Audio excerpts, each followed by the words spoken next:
Good evening and welcome to the June 30th, 2021 Select Board meeting. I apologize for the delay. We had a little technical difficulty, but we have that taken care of. And welcome to everybody who's here in attendance. And we have a pretty good agenda set for today. And I've called the meeting to order at 7:02. And at this point, I would like to provide citizens participation if anybody has anything they would like to say or comment on. Okay, Mark, Mr. DeSoni. Okay, good evening, Mark Sony, 49 Hawthorne Road. How's everybody doing tonight? Doing fine, thank you, Mark. Okay. Yes, I know you got a big agenda and all, but I would just like to belated, just through the chairman to see Mitchell, a belated happy 10th anniversary on the farmers market. Thank you, Mark. Much appreciated. And I haven't seen you visit us this year yet. I'm gonna on that note, I'm gonna let the town manager. He saw me down there. I did. I can confirm that Mark was there. All right, very good. I usually take attendance every week, and I don't recall seeing you, but that's great. And I don't know if I want to say this in front of Robert Shearer, that I told you, Michael, at the farmers market, the Democrat caucus. I'm so in the clouds about that, and Mr. Shearer was there that night when I got nominated. So yes. Now I get to follow you around, Mr. Shearer. Well, actually, I'm not going. I don't think I'm going unless it's an emergency. But congratulations on your selection as a delegate to the convention. Mark will be in Lowell in September. Unless he does virtual. Yeah. In virtual, yes. On the Zoom call, I'll be there, and all that is just a little bit of a heads in the clouds. And I've been telling Michael there and who was over at the farmers market, I just ran around, just glowing all over, and everything else is going well. My dad's doing well. He had a recent fall last night, but he's home now. He kind of hit his head and got a little shiner, and he's okay now. He's sleeping in the bed, and the rest of the time, it's now let's go forward for summer and have a good summery time. Thank you. Thank you, Mark. We appreciate it. And say hi to your dad for us all.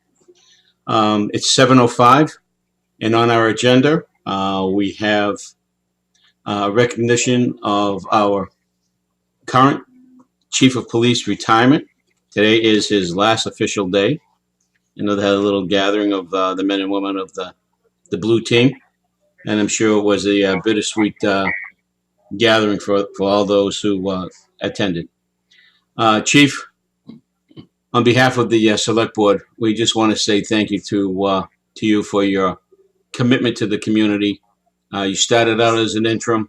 We talked you into staying for a couple of more years, and that turned out to be very beneficial for not only the town, the department, but for many other venues that the town had been working on at the time. So at this point, and I wish we could have done this in person, but we have mailed out to you the proclamation that I'm about to read. This is whereas Vin Alfano has been a valued and dedicated member of the Ashland Police Department for 2 years and has worked in law enforcement for over 40 years. And whereas over the years, Vin has held several roles, including a lieutenant in the town of Framingham, becoming the chief of the Bolton Police Department, and then becoming the chief of police for the town of Ashland. And whereas Vin was appointed interim police chief in March of 2019, and then became permanent chief in July 2019, and right away started to integrate himself into the community to reaffirm that the community, the Ashland Police Department, is engaged in the safety of this community. Whereas among his many accomplishments, Vin has served as a member of the Public Safety Building Committee and has helped to get the Ashland Public Safety Building to be designed, approved, permitted, and constructed.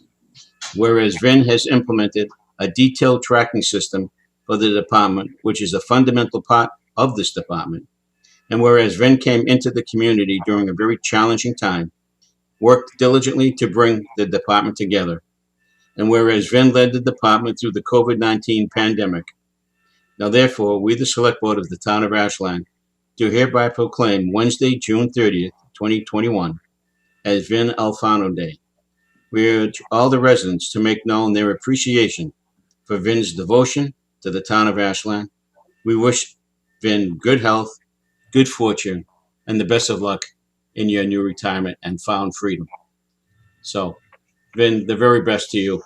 I'm sorry we can't do this in person, but heartfelt thanks to you and to your wife, who sacrificed all those hours to be alone so that you could be with us.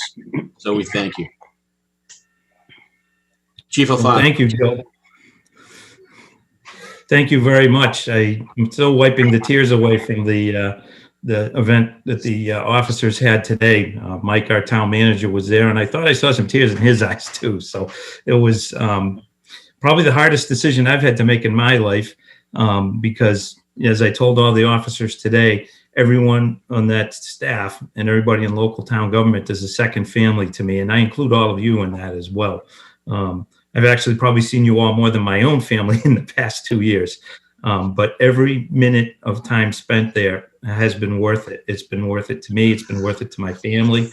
My wife has supported me 100% through all of this. She's actually made, many good friends among all of you, and the staff. So I know that the department is in very good hands now. And again, I've always appreciated the support of the town manager and the board. Without it, in many towns I've seen, the police department doesn't have the support of the town manager or the board, and it never works. It never works. Well, let me tell you, in Ashland, it works, and it works because of two reasons. Actually, three. One, the support of all of you, the leaders in town government. Two, the staff and the professionalism and the training and the integrity and the ethics of the staff. And three, and probably most importantly, the support of the community. I can't tell you how many people I've met in the past 2 years. It's well into the thousands, and everyone has been very kind and very supportive. And I like to, every day when I go into work, I like to say, how many people did I help today? And it could be something as simple as, saying God bless you when somebody sneezes, to, actually helping somebody's life, the quality of life improve. And it's been a wonderful, wonderful experience. Clearly, one of the most positive experiences in my lifetime. And I will leave you with one thing. You have an amazing staff over there. Amazing. And I know that years ago, they went through a lot of turbulent waters. Actually, some of you probably went through some turbulent waters with them. It amazes me every day what I see that staff do. And they do it with the resources that they have. And as you all know, and you've all worked very hard to get us out of that station, that's not a good resource. That's a handicap to us. But what they do every day never ceases to amaze me. Today, there was a missing 5-year-old child, and within 20 minutes, the whole department was out there, including the fire department, everybody, all hands on deck. And we didn't call the fire department. They heard the radio call, and they showed up to help us. That's the way Ashland is. The DPW shows up to help us if we need it. The fire department shows up to help the DPW. The police help the fire department. That's what makes it all work. And hats off to Mike for holding that all together. Because, as I said, this is my third police department, and that doesn't always happen in a lot of communities. So my message to all of you as town government, and my message to all the residents of Ashland is, your tax money on your public safety departments is very well spent. And I'll include the Department of Public Works in there too. You get well more in service than what you pay for. And a lot of it you don't see, and a lot of it you don't realize. But I see it, I realize it. And I thank each and every one of you. And I thank the residents for their support. And I thank the staff of the Ashland Police Department. Just an amazing, amazing group of people. So you are very fortunate to have them. Treasure them, because it isn't like that every place else. Thank you, Chief. At this point, I will open it up to other board members who would like to comment. Anybody? Steve? So, Chief Alfano, best wishes, certainly from my home to yours. As we've gotten to know you and Christine over the last several years, I think we're certainly gonna miss your presence in so many parts of our community, and I think for me, that is really what kind of stands out, is that commitment to community policing that I think is so important in a small town like Ashland. And I see Lieutenant Briggs, soon to be interim chief Briggs, and I trust that he will maintain that commitment to community policing. I think it's just so important. So best wishes to you, and I'm sure we're going to see you and Christine in the future. So thank you, Chief. Thank you. Any other board member? Okay, Yolanda, and then Brandy. Chief Alfano, thank you so much for your time and dedication here to Ashland. I too, from myself and my home, thank you for all that you've done. It was a joy having you here in Ashland and getting to know you and Christine, and hopefully that connection will stay. We'll still see you at some of our events. I think you brought some really good things to our police department, and thank you for that. And I also want to just say congratulations and enjoy your retirement. I know it's been long worked for, and you got a nice list ahead of you, but I think it should be fun. A long list. And I too want to just say I see Rich Briggs on the line. I know that we're going to be in good hands as we make this transition. So thank you. Yep, we've only just begun. You're going to see it taken to the second level now. Brandy? So I just want to add my thanks, Chief, for all the work that you've done. You talk about the community support that you've received, and that's really because you've cultivated that here in Ashland. And everyone I've ever spoken to about you they feel this connectiveness to you, and therefore to our police department, and that's so important.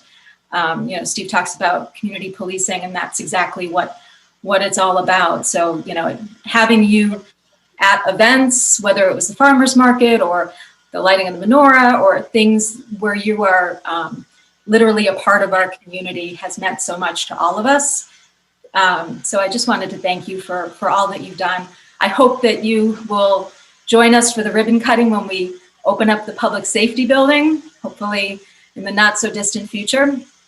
And I just hope you and Christine enjoy your retirement, and sending you all the best.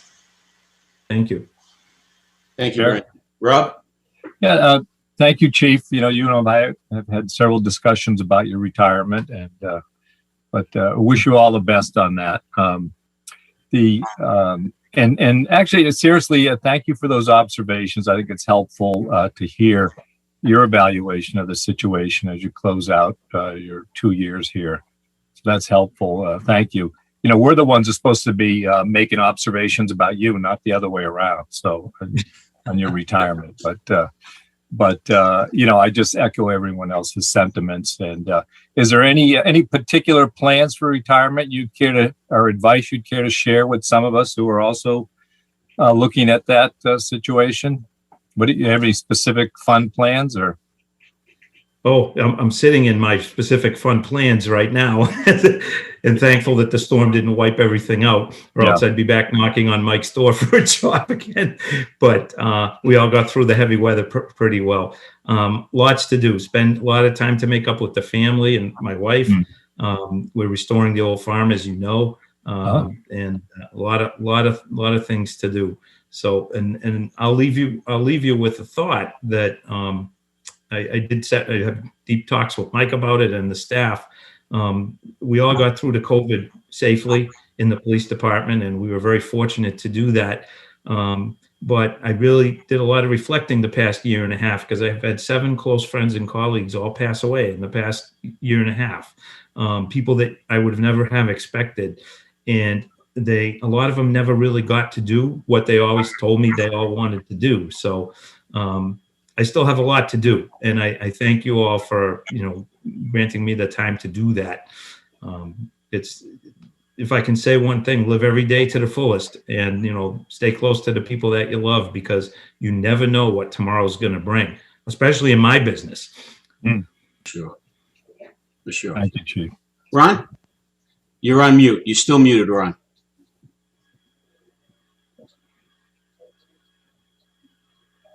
There you go. Chief, how you doing? I know, I don't know you as well, but just on behalf of the Board of Health, we thank you and your department, and of course, who I named Superman, for helping the entire town, plus being a major role for COVID management for the town of Ashland. So the support of the police department, and in particular, Superman is just wonderful, and we still have him, and we know you want him back, and hopefully you'll get him back soon. But that was a big help for us, and I know a sacrifice for you without having him have his normal duties. But we appreciate that. Thank you. Well, thank you. Getting through COVID was a team effort. Everyone in town, from the board to especially the town manager's office, the Board of Health, everything. We all got through it together. No one department or no one employee could do it all. It was a team effort, and through that team effort, everybody got through. Yeah, Sergeant Berman, terrific man, and very well respected on our board for sure. Thank you. Yeah. Thank you, Ron. Thank you. Michael, Jen, any final thoughts to the chief leaving, because the door closes shortly? Well, I think the chief and I both will tell you that this is probably not the last conversation he and I are going to have. Maybe not necessarily about work. It might be about drums. It might be about guitars. It might be about a new guitar pick. But I'll just reiterate what I've said before, Chief. You're one of the best decisions that I've made, not just personnel-wise, but overall. And I can't thank you enough for what you brought to the table and the other people that you brought to the table with you. You're truly a consensus builder. This has not been an easy year and a half. And I think your leadership has, we benefited from it greatly. So, I wish you all the best, of course, and Christine. I know the sacrifice that Christine has made. And I know you're looking forward to working with bees or whatever it is you guys do up there. You're doing more of it. So thank you again. You're welcome. And I'm only just a phone call away, always. So don't worry, we have your number. I know you do, Joe. And I'm happy you do. Thank you. Jen, anything, or you good? I think everyone has covered it. Certainly, wish you the best in retirement, and certainly appreciate your leadership over the last 2 years. And I think that the department is a much stronger place. And so, I think you can sort of ease into your retirement knowing that. And I think that you've been a great mentor, and I know that we'll be in great hands as we move forward. And I know that you're just a call away, and I'm sure Lieutenant Briggs and others know that. So thank you, and I hope everything in your retirement goes really well. Thank you, and thank you for all your behind the scenes work, Jen, in the public safety building. We know you're back there, and we really appreciate the support and the help. Don't worry, you'll be there to sign the beam for sure. We'll call you for that beam signing. Absolutely. Rich, anything you want to say to your chief as he walks out the door? I said most of it this afternoon, but he's, he came in 2.5 years ago as our boss, and but he also became our friend and our mentor. So we're gonna miss him greatly for sure. He's been a great inspiration to us all, and if you could have seen the turnout today by the department to see him off, you'd know he means a lot to us. So, and as I mentioned to him, just because his tenure as chief ends today, it doesn't mean our friendship ends. It's gonna continue on for many years to come. So Good. Thank you. Thank you, Rich. thank you. Okay, well, Chief, again, thank you again for everything that you've done for our community. I wish you and Christine the very best in your newfound time. And the honeydew list grows every day. It doesn't get shorter. It gets longer. I just want to let you know firsthand experience. So I wish you the very best. And again, thank you, Chief. God bless. Thank you, Joe. Thank all of you. Thank you. You.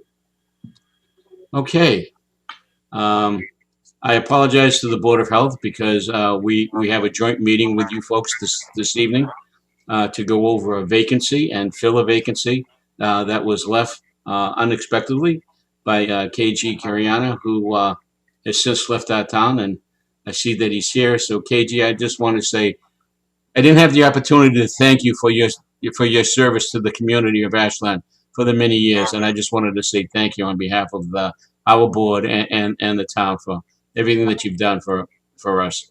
So I wish you the best and new paths, a new future, and best wishes.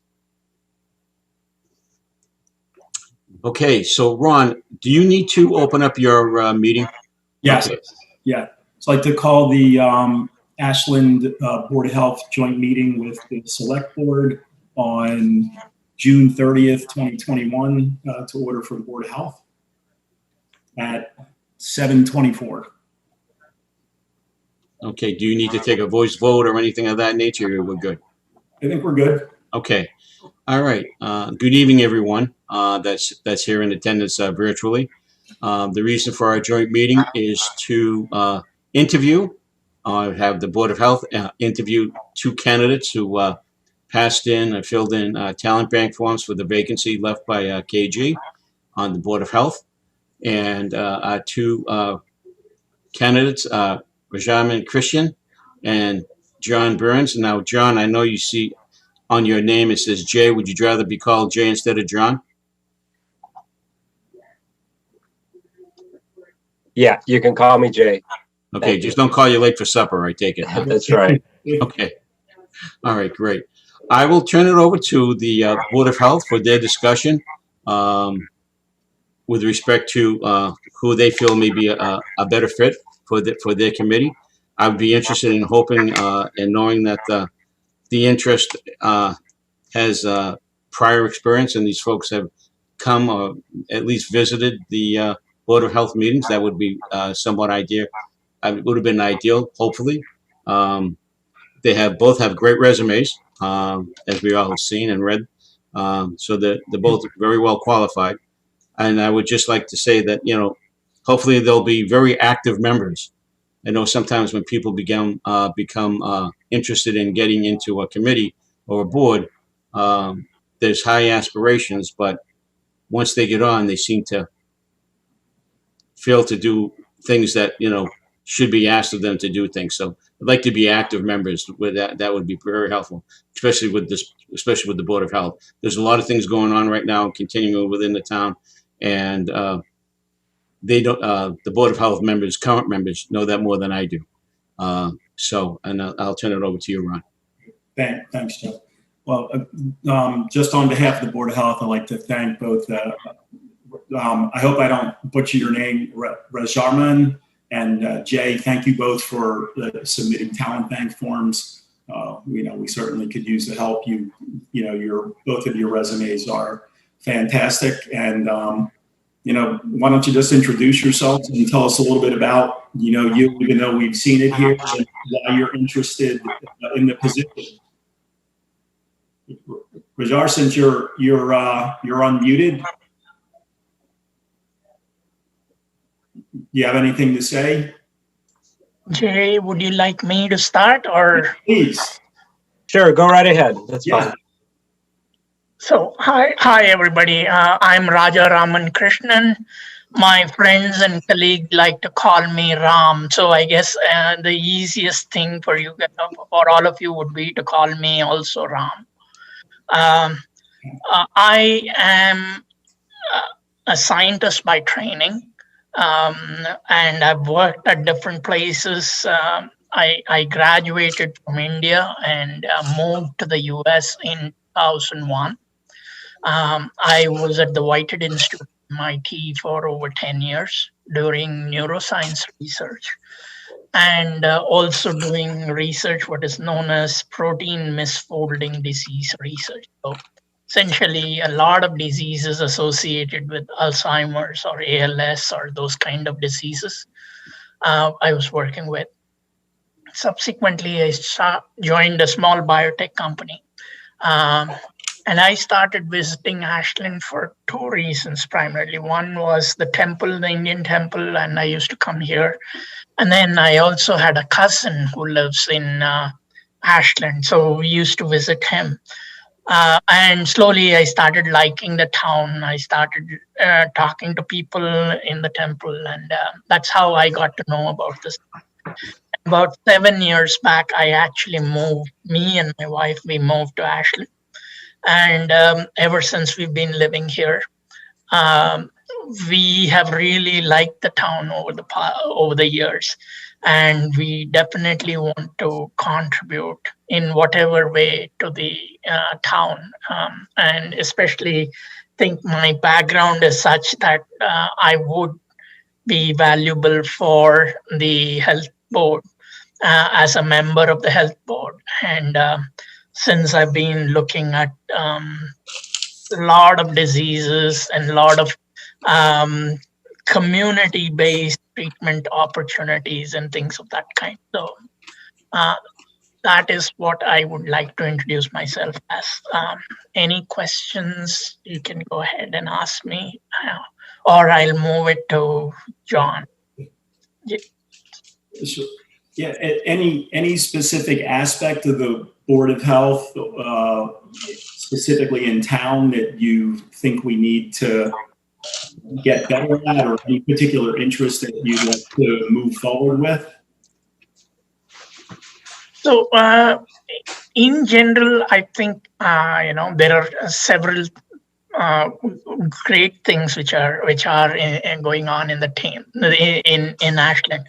I guess with the COVID, few of the things which would probably be of interest to me is in large settings or places where people tend to congregate. How are we? What kind of precautions we are taking, or what are the things which we can do to improve? Those would be things which would be of interest to me a lot.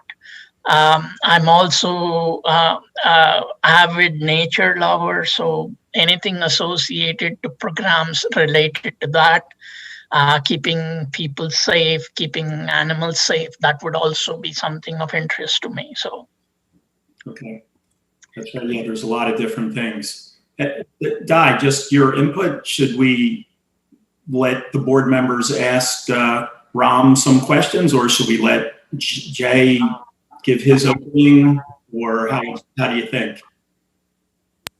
I would say probably, have Jay introduce himself, and then, excuse me, collectively, if there's questions on both sides. Okay, that's great.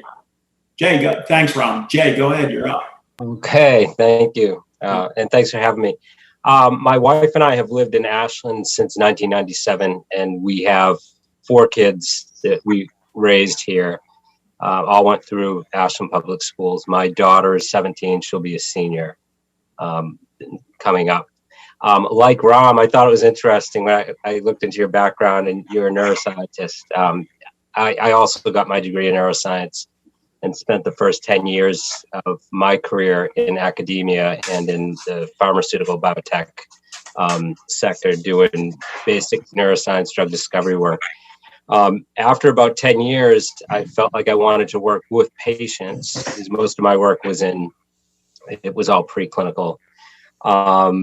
So I went back to school, got a master's degree, and did a second postdoc in neuropsychology, in clinical psychology, with the Department of Mental Health. And so that was 2010. So since that time, I've been working in the mental health field and ran a company in Westboro called Metro West Neuropsychology for just over about 9 years. It was a mid-sized group practice.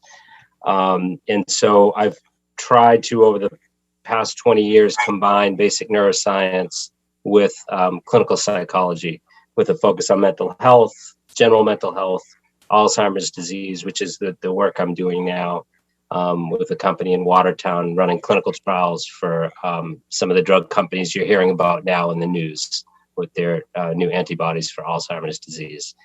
But I've always loved volunteering, and I've been involved with a few different groups. Some of them have been working overseas, but more recently I've been involved with a group called Remote Area Medical, which is in Tennessee. They've been around since the 80s, and they set up these pop-up clinics around the country. And my role started there in 2017, originally as a mental health support person with the medical group. I won't go into a lot of details about how they run things, but it's very interesting. If you ever want to hear more about it, I'm happy to tell you about it. But anyway, I started getting extra training with this group to run the medical side of these clinics. And these clinics will see over 1,000 people in a weekend. So they actually are quite large. They're geared toward uninsured and underinsured people, mostly in the South, West Virginia and places like that. And the last clinic I did was in Knoxville. That was in January. And I just, with my schedule and the way things are now, jobs in flux and that sort of thing, I just can't really get involved in that, or I don't really see it happening anytime soon. And I've talked to them about that. But since all this was going on, Steve Mitchell had mentioned to me that there was an opening on the Board of Health. And I had been involved at some level with the dementia-friendly community back when that was getting going, sat in on a few meetings here.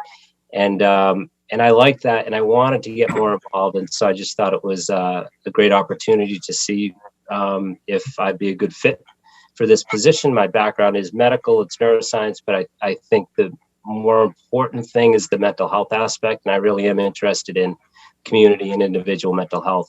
And now I think with our aging populations, I'd be really interested in trying to help out if there were any initiatives around people having questions about these new drugs coming out, and are they worth taking? And, how do they get involved in a trial? Or should I ask my doctor about it? Or should I pay $10,000 in coinsurance because Medicare isn't going to pick it up? And just questions like that, I just think you're going to hear more and more of. And I thought that, I could offer a perspective on things like that, mental health in general. So that I think is my spiel, and I'm happy to take some questions also. Okay. Guy, you want to start? You have any questions? Sure, I can start. I just, the unfortunate part is that we only have one position that we're filling, because I feel that both of you would be great assets to the department.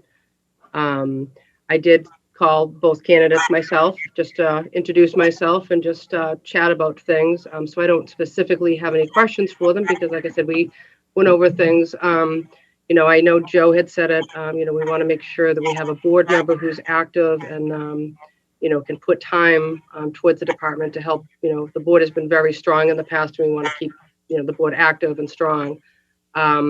So again, I just want to thank you for filling out a talent bank form and coming forward, and willingness to volunteer.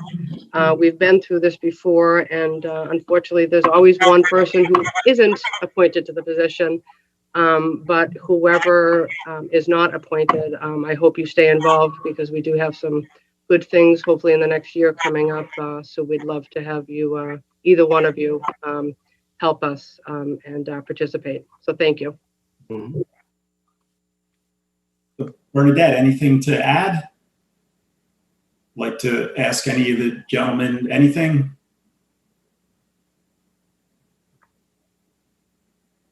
Yeah, I would like to first of all thank all the candidates for their snapshots or presentation. And like the previous speaker said, your resumes are really great, and we would like to see you guys on board. Probably we need one, but we need your skills on board, honestly. Whether one or both of you, it would be good, very great to have you on board. This is not a question per se, but maybe I'm just gonna ask Ray. The Board of Health majorly enforces the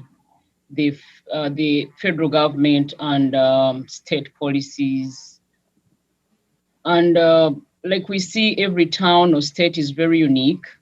So do you think if maybe the federal government comes up with a policy, those policies should always apply to all communities, or you think policies should be community-based?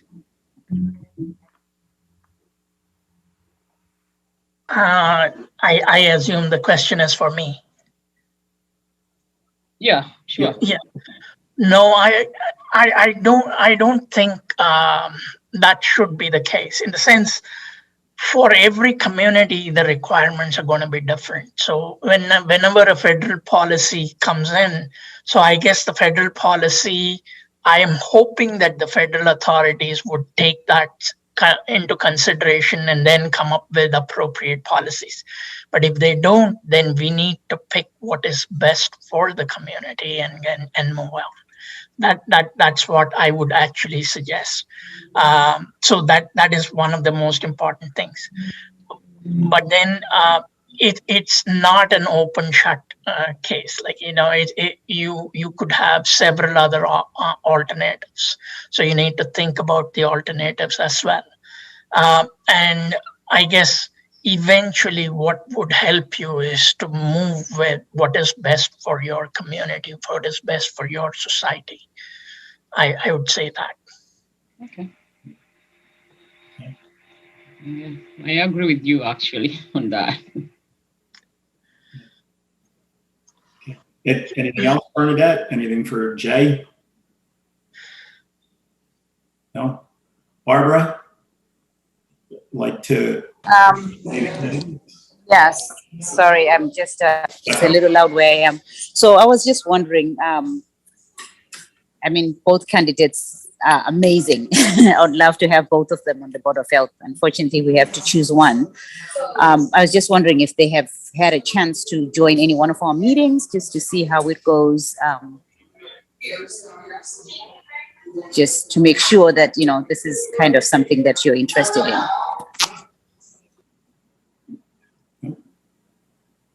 Ram, go ahead.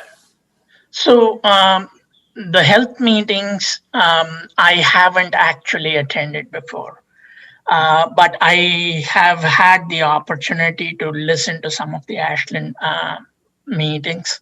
My wife is also part of the Board of Planning here in Ashland, so I do get to learn a lot more from her. I do actively participate in the Facebook channel, which is there, where people have questions about putting up the 5G radio network and things of that kind. So I know to actively look at those and try to contribute what I know about the topic in those forums. So.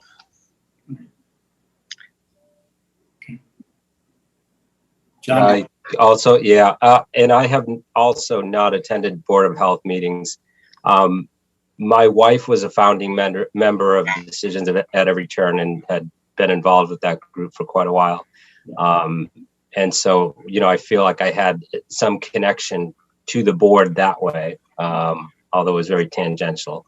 But yeah, I kind of wish if I had more of a heads up, I think I would have been attending a few of these meetings. So I apologize for that, but still am very interested and have a general sense of the mission of the committee.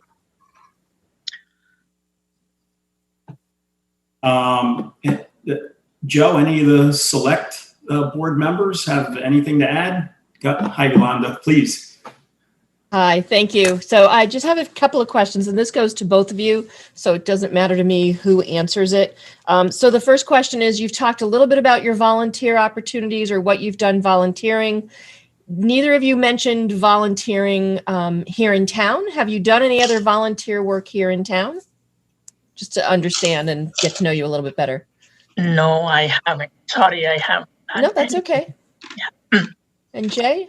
Yeah, as well, I had been involved in the initial phases of the dementia-friendly group with Steve and the rest of the crew that started at the community center.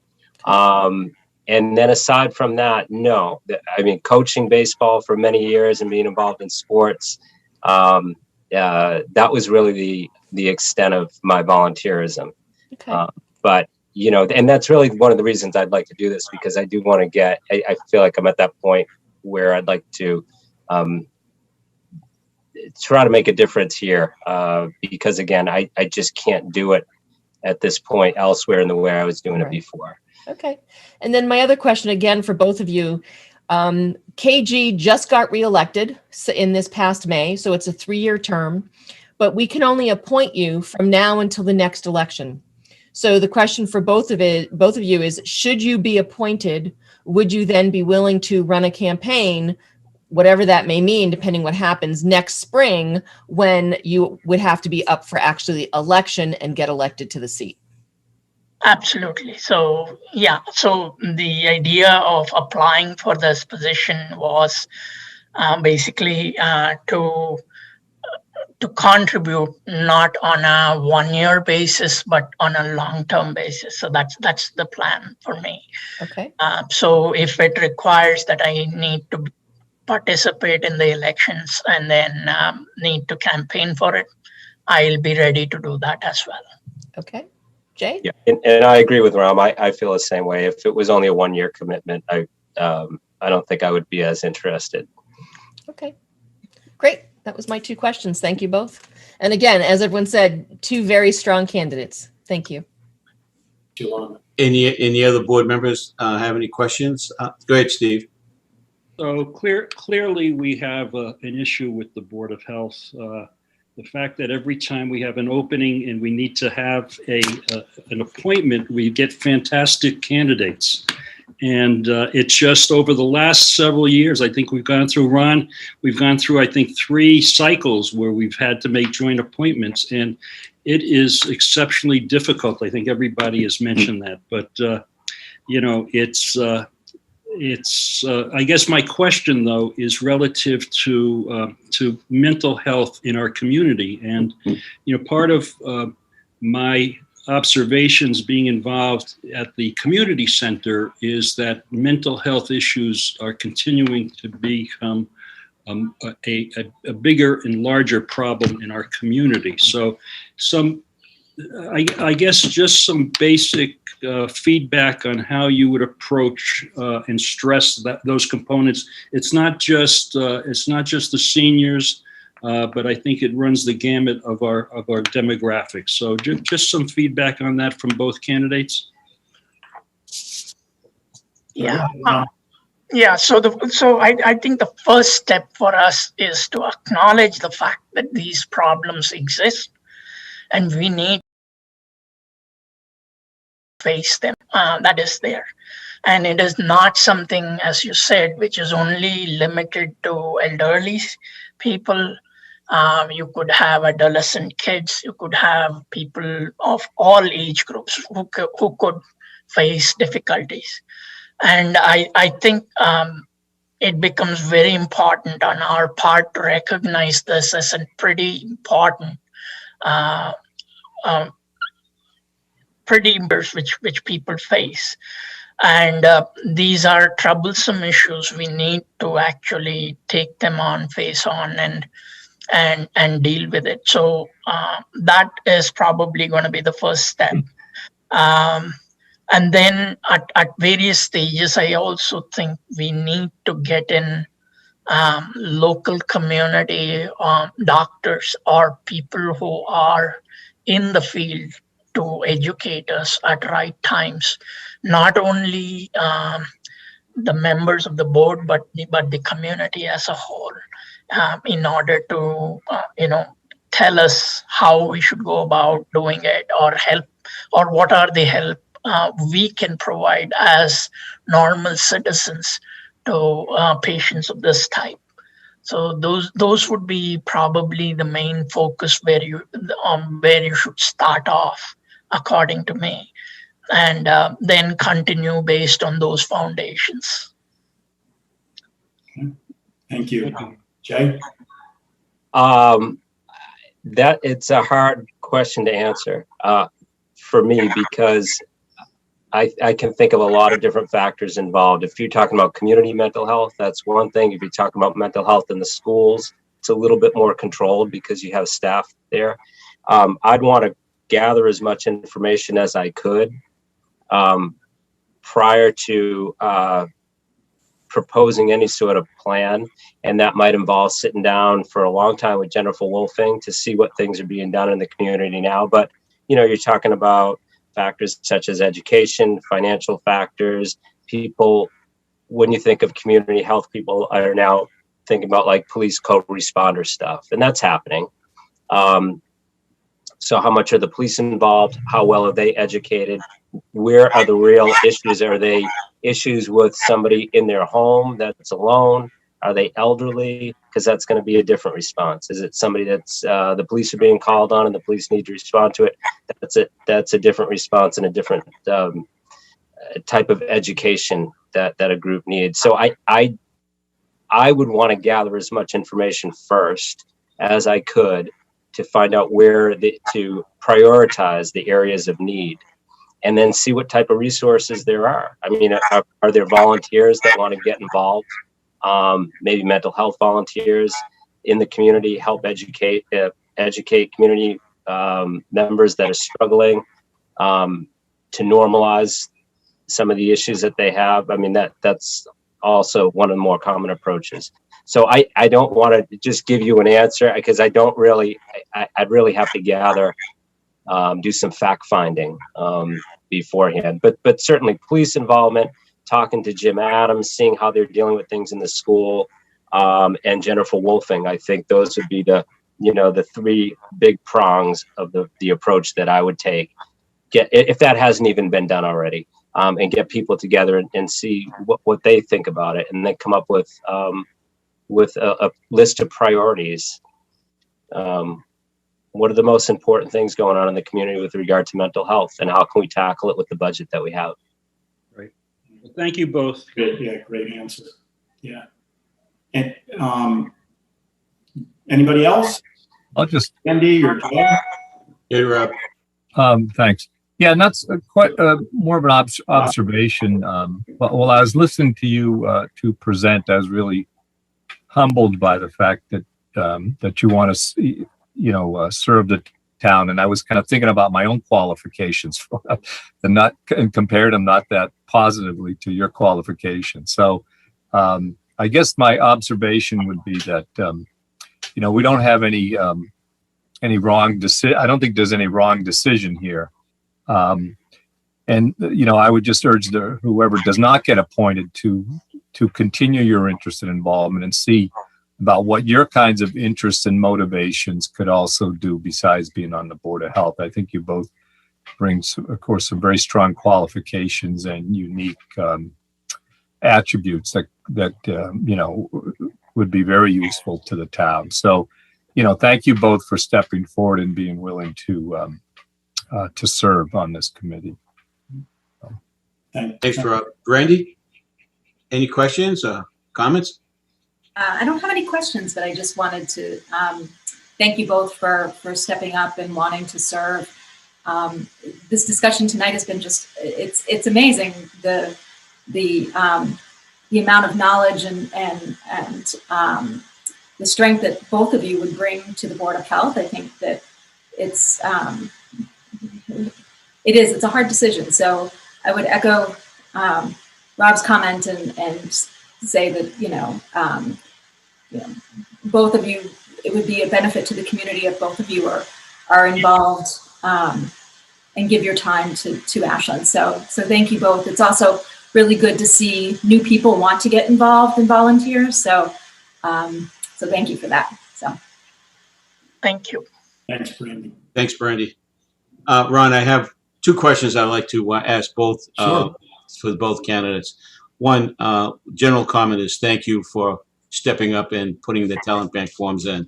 Again, as I said earlier, your resume is fantastic, and I should be so lucky to have a third of the resume that you all have and education that you have. But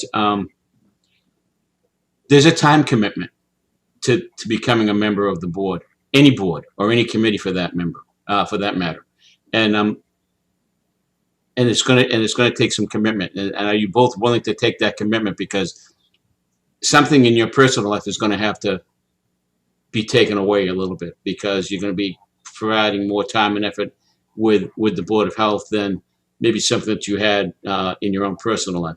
Are you both willing to take on that, that willingness to sacrifice some of your own personal time to take matters of the Board of Health situation, whatever arises, to deal with it and work on it as much as you can? Because I know the other members of the board will be doing the same as well. That's one question.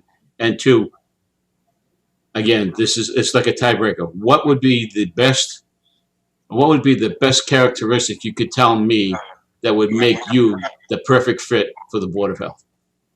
If there was one characteristic, what would be that characteristic that make you the best fit for the Board of Health? Don't be bashful. So I guess in my case, I would be an ideal team player is what I would want to say. Over the years, I've always performed best in a team. And, the success or the failure is always not attribute or not because of one member, but it is a collective group of what people do. So I guess from my end, actually, it's going to be how we perform as a team. So, and I would be a valuable team player is what I would say. And regarding the second point, which is basically time commitment, yes, initially, I would need some time to adjust to things, because this is the first time I'm actually participating in events like this. But I do feel like I have the commitment to do something for the community, to do something for the town. So I would definitely find time out of my schedule and start doing things. Right now, my current position is also such that it would help me to take on opportunities like this, because we work in an environment which is during the COVID time and post-COVID times. And a lot of things have changed in the industry where you're trying to manage a lot of work by delegating them to different contract research organizations. So a lot of planning needs to be done from our end, but in terms of doing the actual work, that gets done through other organizations. So that kind of frees up some time for me to take care of things. So that's what I would like to say. Thank you, Raman. Jay? Regarding the time commitment, I definitely would feel that this would be a priority for me. And as I mentioned to Diane today, there's some changes with regard to what I'm doing for work and that sort of thing right now. And I expect that to go on for the next few months. But if I commit to this, I will make it clear to wherever I end up that this is a priority for me. And it's something that I really do want to do. So there's no doubt in my mind that I would make room for this. And then with regard to, I forget exactly what the question was, but maybe equality. For the people that know me, I think that they would say I'm always been a very honest person. And having managed several people over the past 8 or 9 years, I've, I think, become the type of person that really cares about how my decisions affect other people. So I'm very careful with decision making. I won't jump into something that might bother some people sometimes, but if they need a quick decision, but I do really care about how the decisions affect other people. And, you know, I would hope that other people on the board feel the same way about that. So. Thank you, Jay. I appreciate that. Okay, Ron, I'm going to turn it over to you and your board for recommendations, and we'll go from there. Okay, so I'd say at least Barbara and Bernadette, Di, want to unmute yourselves? Any final questions for anybody? Because if not, there's two great candidates, and if there's no more questions, does anybody want to make a motion to nominate one of these fine candidates? Ed Hart has his hand up. I don't know. Ed, is he or just no? Joe and Ron, are you willing? Would you accept my comment? I'm unfamiliar with this process, but I was one of the ones that recommended Jay. I recommended to him to throw his hat into the ring here, and I would like to say a few words, if that's all right. Sure. Okay. I've known Jay for many years, and I'm happy to recommend him for this position.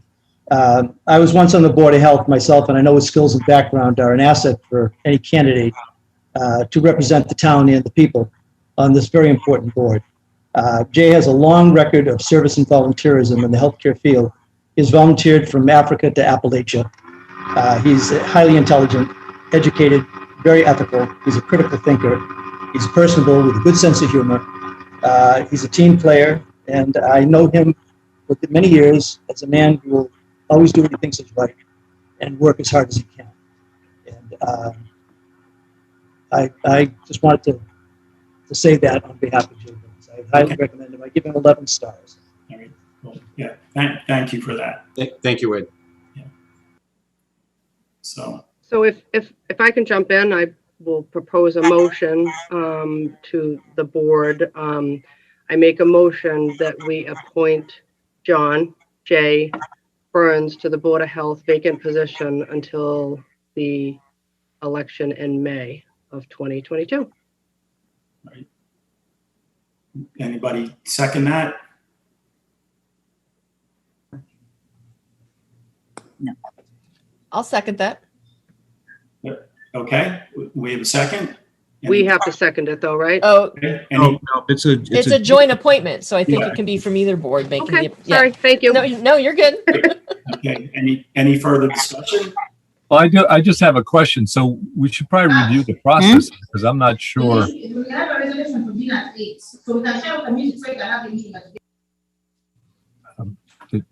I apologize. I thought the process was that we both took a vote, but again, this is not too familiar to me as well. No, it's the motion can be made because it's a joint appointment by both boards, just like we did a couple months ago when we appointed Barbara. Someone can make a motion, someone can second it, and then both boards get to vote. Similar to what we did a couple months ago. I see. So just so I'm clear in the process. So if this motion carries, then Mr. Burns is appointed. If it doesn't carry, then we need another motion to appoint Ram. Is that it? Correct. That's basically it. Okay. And so you have 9 total members. So someone would need to have a majority of 5. Simple majority. Majority. Any further discussion? You have a motion and you have a second, so it's right. So we now vote on that. All in favor? I would recommend a roll call vote. roll call vote. Yes. Just because Okay. We usually do roll call. So. Okay. Since I'll just do it at least in my screen. Yolanda? Yes. Okay, that's 1 yes. Steve? Yes. 2. Brandy? Yes. Okay. Rob? No. Okay. Bernadette? No. No. Okay. 3-2. Joe? Yes. 4-2. Di? Yes. Okay. 5-2. I guess we can, finish it. Barbara? No. No. 5-3, and I will vote for Jay as well. So 6-3. So Jay, congratulations. Look forward to having you. Ram, you're a terrific candidate. And, we have, we'll have openings coming up. So we'd love for you to stay. I think you'd be a terrific board member as well. So Thank you. Congratulations, Jay. Yeah. Thank you very much. Congratulations to everybody. both. Ron, Thank you both. Yeah, thank you both. Yes. I don't like voting no Welcome, on Jay. somebody. I wish we could vote yes. For both of them. I agree. This is not an easy decision to make. But Jay, you also have to go and be appointed get sworn in by the town clerk sooner than later. So if you can get there tomorrow or before the holiday, it'd probably be a good thing to do. Okay, should I follow up with you, Diane, on the details? Yes, I was going to say we can talk tomorrow wearing my daytime hat. Yes, I will do the appointment letter and we'll take care of that tomorrow. Okay. All right, thanks. Thank you. Jay, thanks. Good seeing you again. But congratulations. Congratulations. Congratulations. Ram, thank you very much. And See you again. stay active within the town, please. Yeah. You're definitely a person that we would like to have on a board, either the Board of Health or another board or committee. Stay active. Thank you. We appreciate that. Ron, at this point in time where the action has been done, if you want to dissolve your meeting, you can do so. Yeah, I will make a motion to adjourn the Board of Health meeting. Second. Barbara or Bernadette? I'll second it. Okay, great. All in favor? Diane, aye. Aye. Ron? Thank you, everyone. Hi, Barbara. Thank you, Select Board. Appreciate your help. All right. Thank you for keep getting us involved and doing the things we need to do to keep Ashland moving in the right direction. Thank you all. Thank you very much. Thank you. Have a good night, you guys. Good night, everybody, and happy 4th of July to you all. You too. You too. All right. Thank you. Have a good night. Thank you. Good night. Thank you. Bye-bye. Bye-bye. Thank you, everybody. And I don't know if we're going to lose power or not, but if my screen goes black, you'll understand why. There's some major lightning hits in and around my area up here. So, Brandy, be ready to take over. Next on the agenda is that consent agenda. Now, do I need to read it as is, or can we share the screen and show it to everybody and then vote on it? We could probably put it on the screen, but no, you don't go through it as a consent. No. I was going to read it as is, but if you want to point it up on the screen, that's fine. I know I've read it in the past, so either way, Right. or combination. If it's a consent, it's not read through. It's Okay, if you can show it up on the screen so people know what we're voting on. Thank you. And I'll make a motion to approve the consent as presented. And Do I'll I have a second that. We have a second? Okay. All those in favor of the consent agenda that'll be shown momentarily on the screen. I'll do a get in there, guys. Do you want to see it first before we take the vote? Yeah. Well, that's why I was trying to slow the process down a little bit, but Doing a good job. You're doing good. yeah, stone hands over here. It's my fault here. Let's see. Okay. Everybody see this? There you go. I think That would be number 4, and it's A, B, C, and D. So there are some typographical errors there, but that should be C and D. So I have a motion that's been seconded. All those in favor, do a voice vote. Kinsman, Aye. Shearer, Aye. Mitchell, Aye. Graves, Aye. Mignani, aye. That passes unanimously. So thank you. Thank you, Michael, for sharing that. We appreciate that.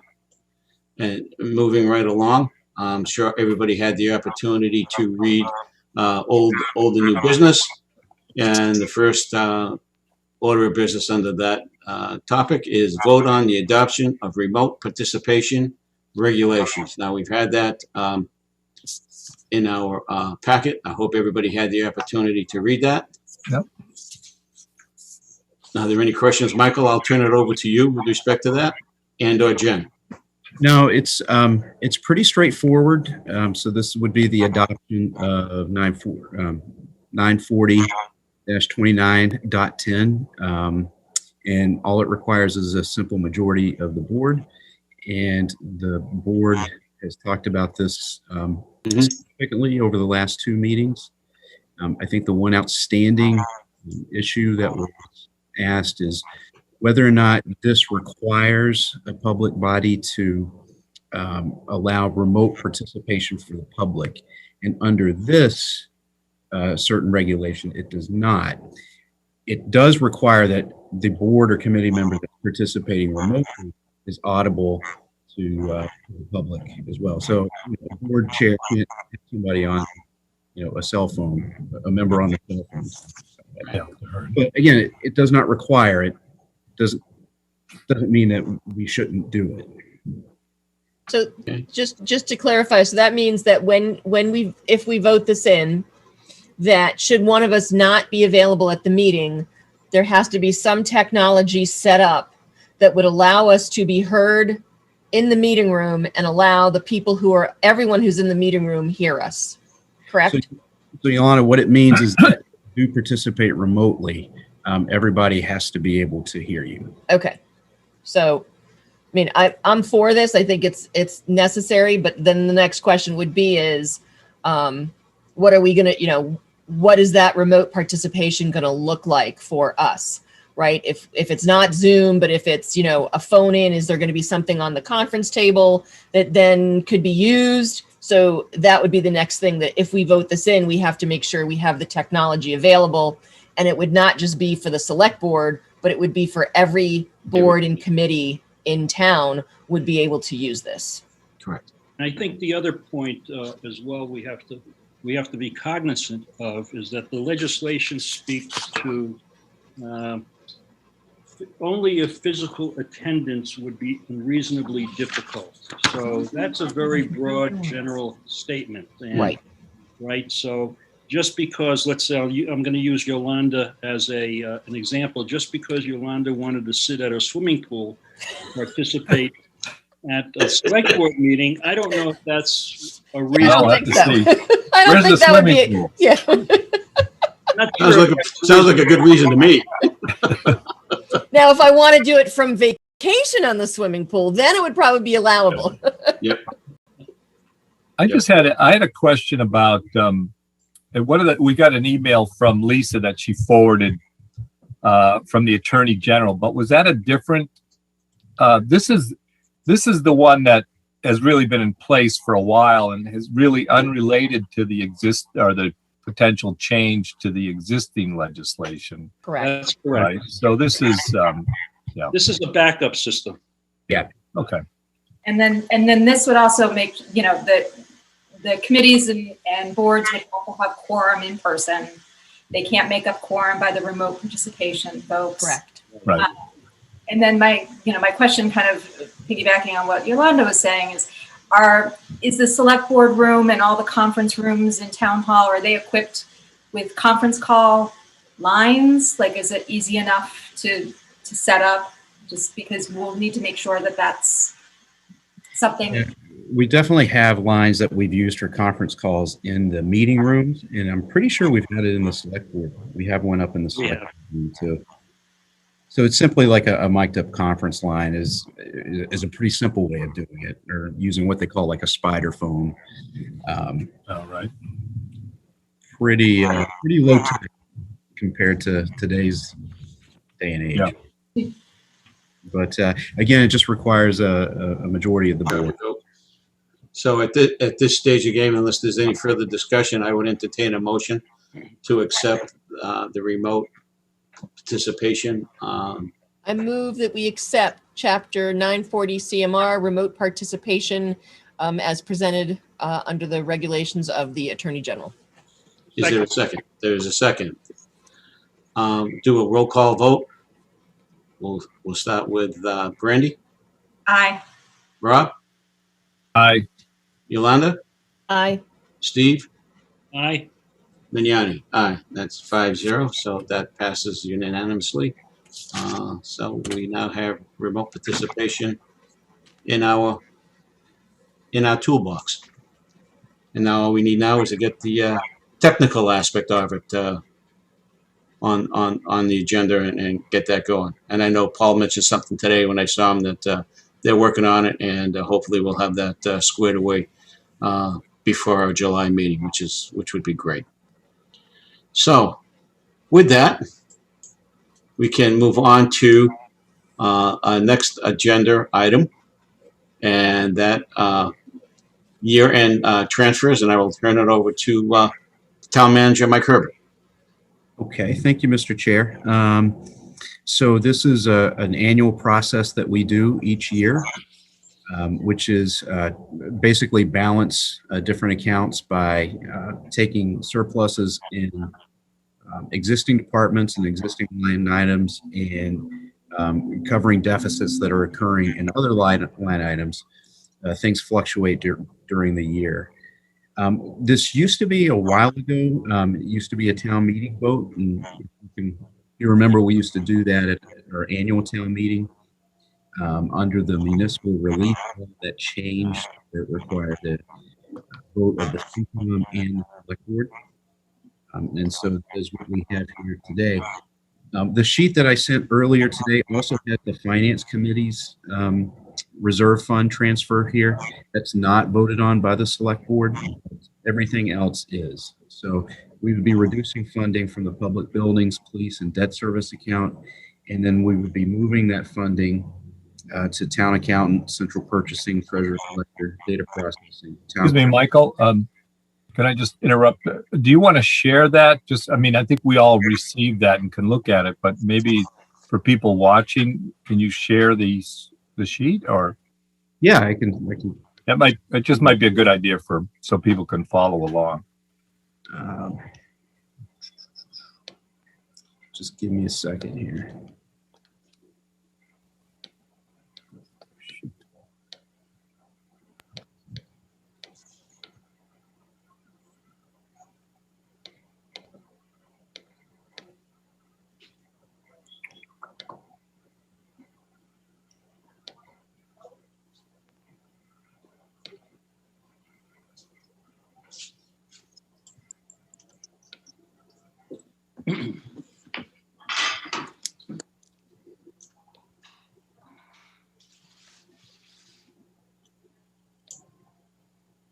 Can everybody see this?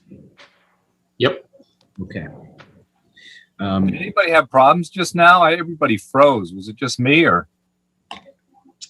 Things are getting a little glitchy. It's also really storming right now. Yeah, certainly is. Right. I don't know about you guys, you and Steve. But I'm hearing a lot of thunder. Lots of thunder and lightning. So. Yeah. Okay. Yeah. I keep looking to my right. Sorry. Looking through my window, and it's not looking good. Go ahead, Mike. I wish I was at town hall right now. Really, Rob? No. Oh my word. So I think we ended at data process. We probably should move this along before the electricity goes out. Exactly. Yeah. The town clerk's office, human resources, street lighting, veteran services, capital projects, and other insurance. One of the questions that the FinCom raised last night, which was a very good one, is that where some of these are going into different accounts, increasing those line items, if those have been factored in to the FY22 budget, which they have, where it's relevant, of course. Michael, I'm sorry, you broke up a little bit. Those have been included. Is that correct? Correct. The relevant line items, they have been accounted for in the FY22 budget. Thank you. You broke up right in between that comment. That's why I asked for clarification. I hate to hear that we broke up, Joe. So, again, this would require a simple majority of the board. Michael, it was brought to my attention by civil emails that I had received over the last day or two. Could you give a brief explanation as to why you and Brittany take the effort and time at the very end to do this? Is this to eliminate any figures that aren't correct, so you want to make sure you have the correct figures before you move on? Would that be a fair assessment? Yeah, you want to have the latest information, the most up-to-date information available. And sometimes invoices are coming in. I mean, interestingly enough, we had a invoice come in related to snow and ice through FinCom. I think just yesterday, actually, right before the meeting. So that's why we wait. Okay, thank you. If there are no additional questions or comments from the board, I will entertain a motion to accept the year-end transfer that was presented by the town manager as shown on the screen. So moved. There's a second. Second. Okay. Again, it will just be a roll call vote. Greaves? Aye. Mitchell? Aye. Chair? Aye. Kinsman? Aye. Vignani? Aye. That's 5-0. Thank you. Thank you, Mike. You're welcome.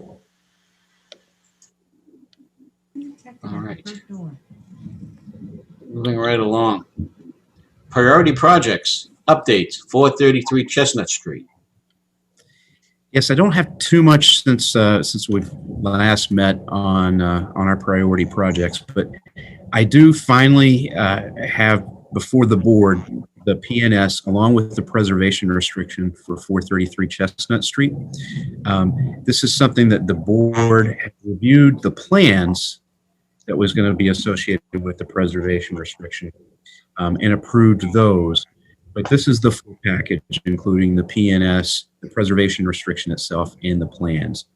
Although you typically authorize the chair to sign this, and you would still technically need to authorize the chair to sign this, I wanted to make sure the full board was able to see the full package before voting to authorize the chair to do that. Michael, I had a question on that. I was looking at the seller's rider PNS portion of it. And number 11 says something about presenting the plan to the Ashland Historical Society. Is that, I know that initially we had thought they were going to hold the preservation restriction, correct? And then now it's going to be held by the town. Is that language still correct in there? No, it should be the Ashland Select Board. Okay. Can you have, I assume it's Lisa, make that change? Correct. So that correction will be made before we do any signatures, right? Correct. Okay. All right. I just had a question that occurred to me recently, and I don't know if it came up at all. It's probably, I think it's probably too late to include, but was there any discussion about, public access or tours or anything like that as part of this? Or any ideas for that came up in connection with the sale of the house or anything like that? No, really the important thing, what was communicated, that was the important thing was to make sure the architectural. Yes, maintained its All right, well, hopefully there's, there may be time in the future, like often these kind of homes have like annual tours or something like that, for people who are interested in, assuming there's something on the inside that is also of some interest. So anyway, just a thought on that. It's good. This is just, do we need to vote on this, Michael, to accept it and move on for me to? Yes. Vote to authorize the chair to sign it. Okay. So I'll entertain a motion to have the chair authorized to sign this PNS with Mr. Gustafson. So moved. Is there a second? Second. Okay. Voice vote. Brandy. Aye. Rob. Aye. Yolanda. Aye. Steve. Aye. Vignani. Aye. That's 5-0. Thank you. So hopefully we'll see that project starting. as soon as everything's fully executed and closing's done. And yeah, it'll be exciting to see that piece. Looking forward to it, for sure, with everything else that's been going on. Let's see. Moving right along. Town manager report. Mr. Herbert. Yeah, I didn't have too much to report, but I do want to bring something up, and I think we've talked about American Rescue Plan funds and the fact that funds are going to be coming to the community, and things are still being finalized. I think, Yolanda, you and I talked about this when you were chair. Really, how we use these funds should probably be a broader discussion. Specifically, I mean, I'm thinking about the school committee and finance committee in addition to the select board. What I would appreciate is if the board would send to me some ideas and thoughts of how you would like to see that money used, because the guidelines that we've received are very, very vague. I think in some ways they were meant to be intentionally vague. In some ways, they are just federal government not understanding how local government works, much less local government in Massachusetts. So I'm trying to make connections between what different people want and how like that would potentially fit in the guidelines before we have a broader discussion about, okay, what is it that we can actually do, number one, and then number two, what is it that we collectively would like to see? Michael, is this something? I'm sorry. Is this something that we need to maybe have a tri-board meeting?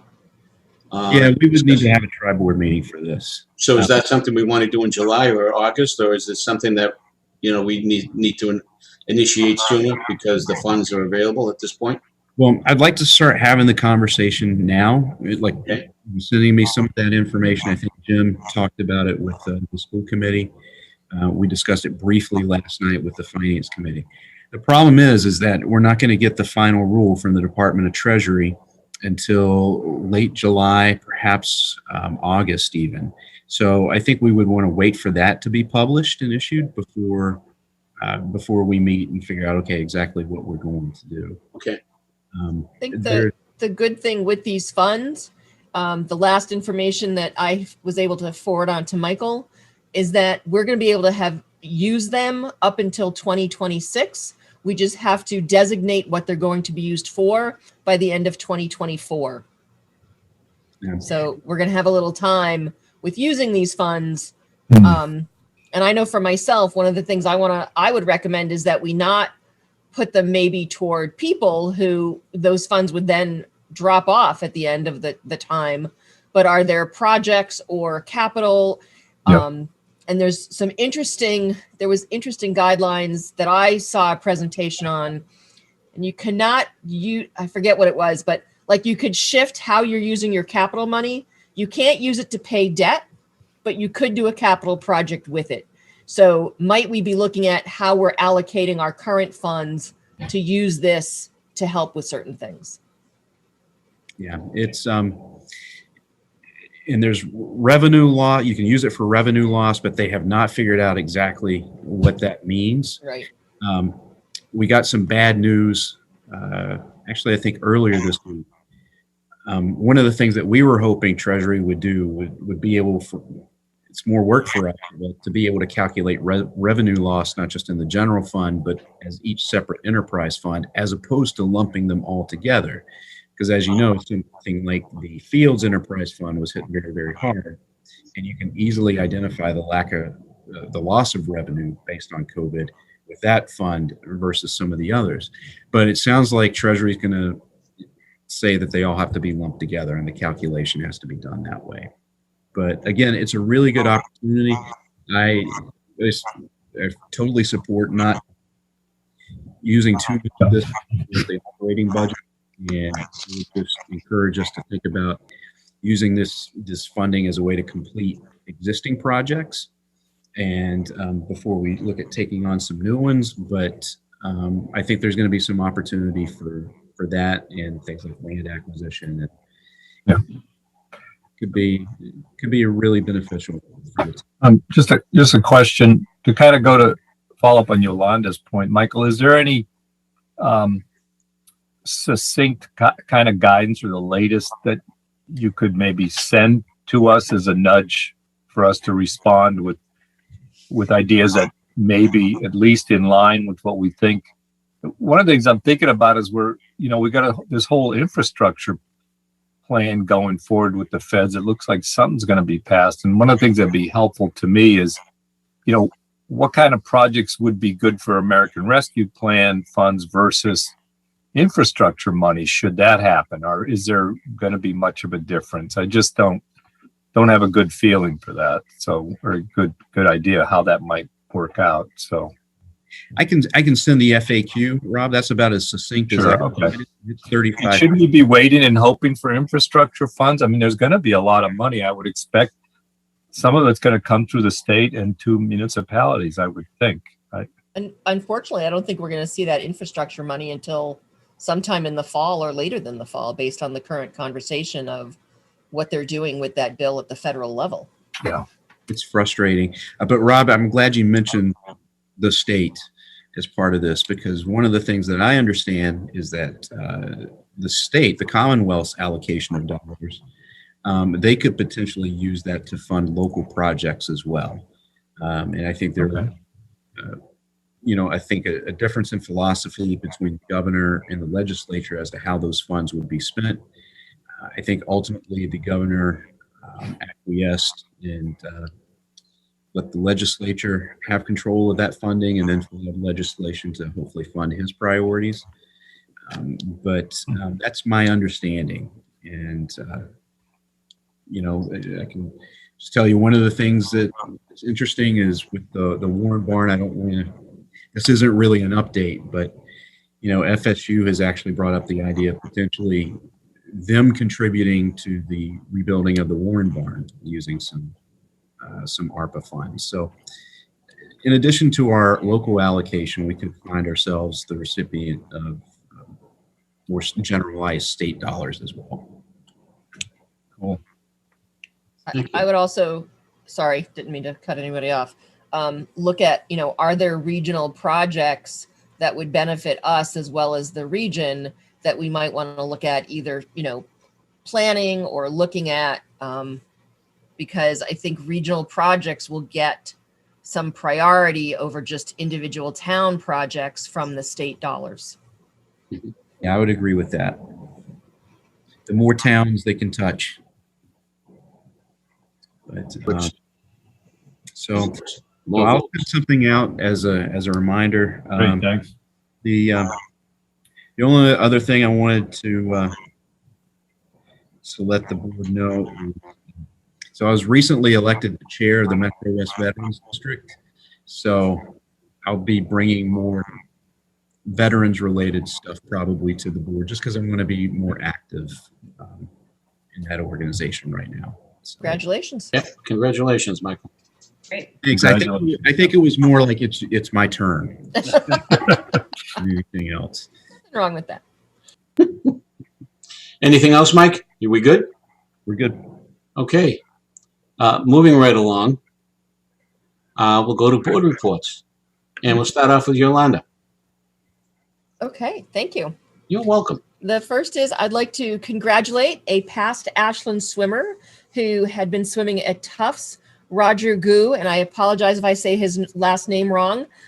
He was at the Olympic trials for swimming. He did not make it to the Olympics, but he got pretty far. So congratulations to him, representing Ashland and his current college.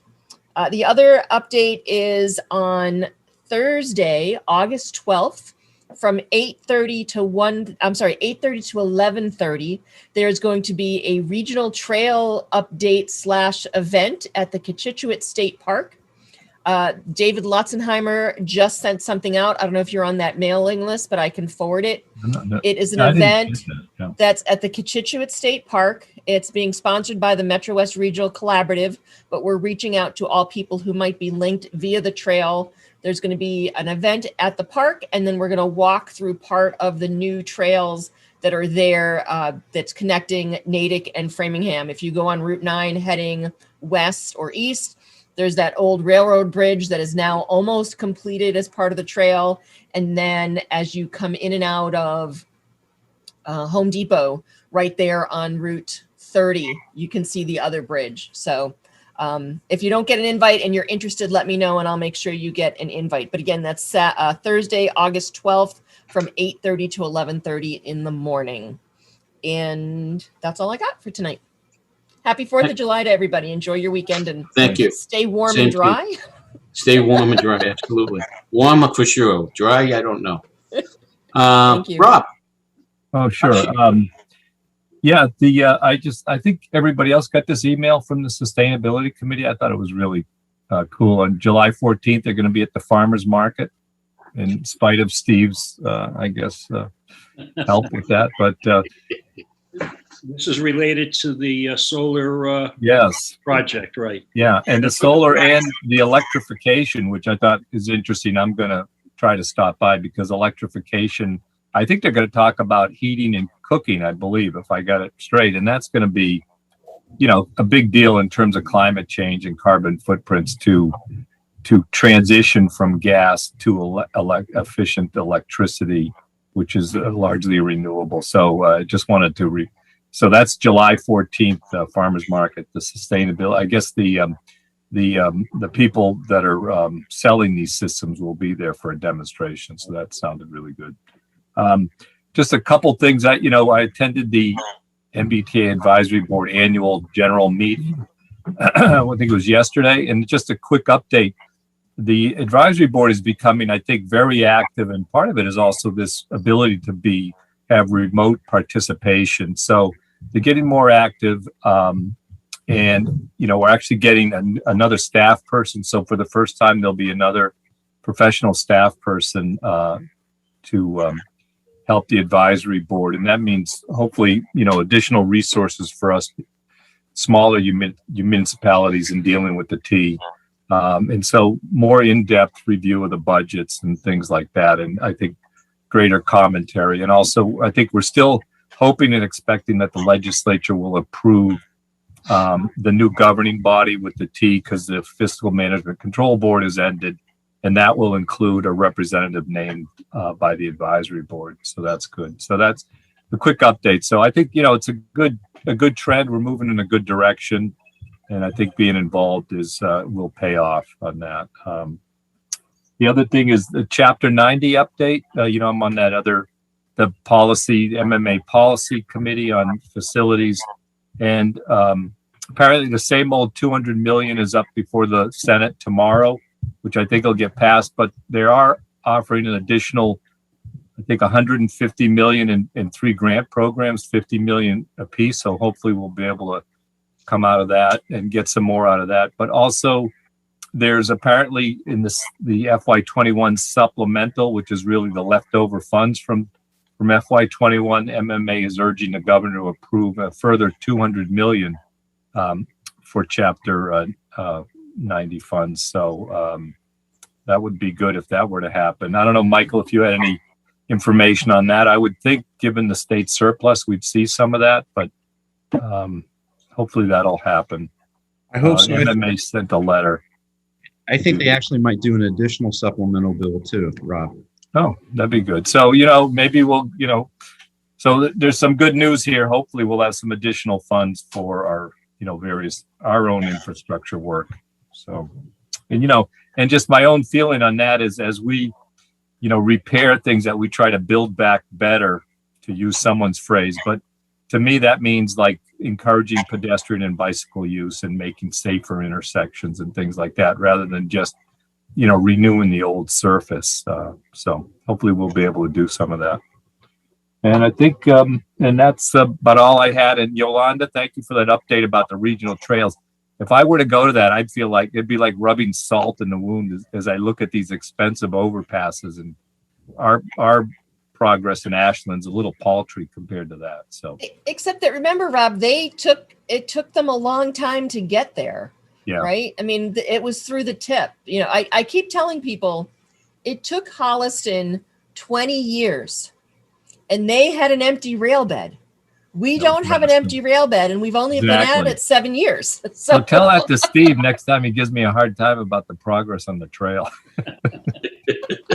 It'll happen. It's just got, it's going to take a little time. Yeah, Yolanda's right, Rob. I mean, these projects take forever to do it. Yeah. And, the hang up in Holliston was with the railroad company.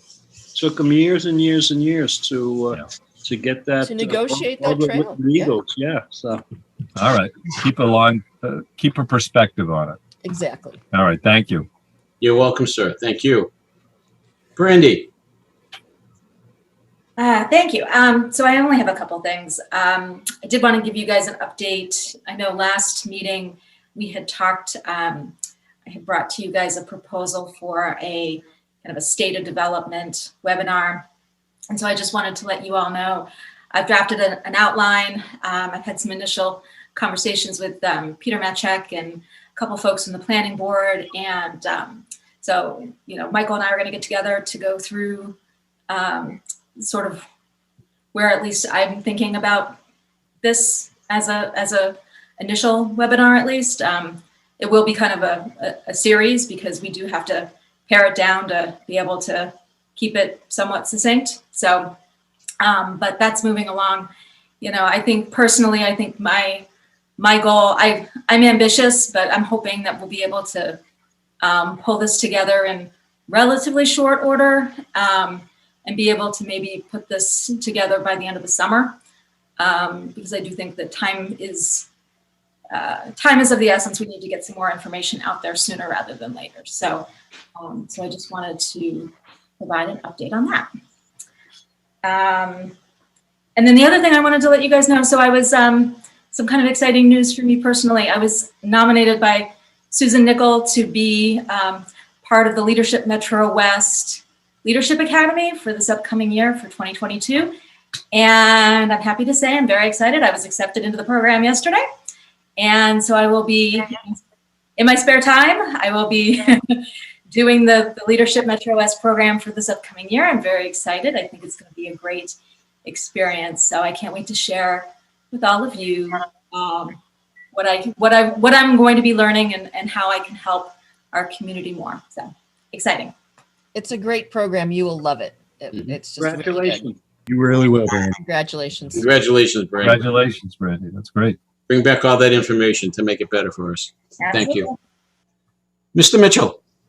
Thank you, Mr. Chair. So just really one thing tonight, and that is regarding a letter we received today from a resident who had a medical emergency, and just writing to acknowledge the quality of the care he received from our EMT and our fire department. He sent this to Chief Roby, and we don't get a lot of these letters, but clearly these things go on day after day. I know, Joe, you talked very emotionally several meetings ago about having your interactions with the fire department and so on. So I just wanted to acknowledge that these are they're a great department, and they probably don't get enough credit over the course of time, but I was touched by that letter. So that's my tune tonight. Good, thank you. Thank you, Steve. And you're right, the only time we acknowledge anybody like that is when we have their need for their services. It's no different than, during the wintertime when the DPW is working their hearts out because they're trying to maintain the roads during severe storm weather and things of that nature. But during the summertime, you don't think about the folks that are out there maintaining the roads and doing what needs to be done.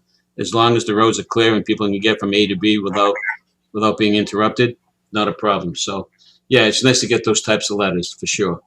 I just want to say that I enjoyed the 10th anniversary of the farmers market last weekend. It was wonderful.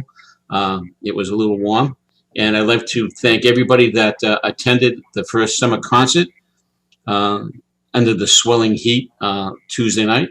It was definitely warm, but the tune timers did a good job. They're I would say, an older group, and they did a great job. And our next concert will be July 13th, and we'll have Back Pages, and they're a trio out of Framingham, very well known in the area. And this is being sponsored by the Ashland Business Association. So please come on down. The great band, great music, and we look forward to seeing a lot of people there.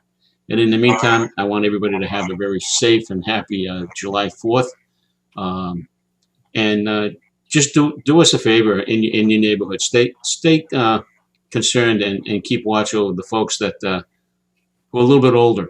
And during this time of heat, you may want to knock and check on them, make sure they're okay. Sometimes that's the easiest way of keeping something from happening. So with that, I have nothing else to say. I look forward to our next meeting in April. In July. Yeah, next April. Not that long, Joe. Our next meeting is July 21st. July Correct? 21st, Correct. right. Yep. And at some point, I think we need to talk about possibly doing an in-person type of meeting at some point to get back to some sort of normalcy. Wasn't the plan to do our July 21st one in person? We voted to do that July 21st. Okay, Yeah. I just wanted to make sure we were willing to do that. I know there may be somebody that may not want to, but now that we voted in remote participation, Rob can be on his motorboat, out in Lake Washakum. We'll see. I'll get back to you on that one. Okay, all right. With that, I'll entertain a motion to adjourn. So moved. All those second? Okay, awesome. All those in favor, voice vote. Brandy. Aye. Oh. Aye. Yolanda, aye. Okay, Mitchell, aye.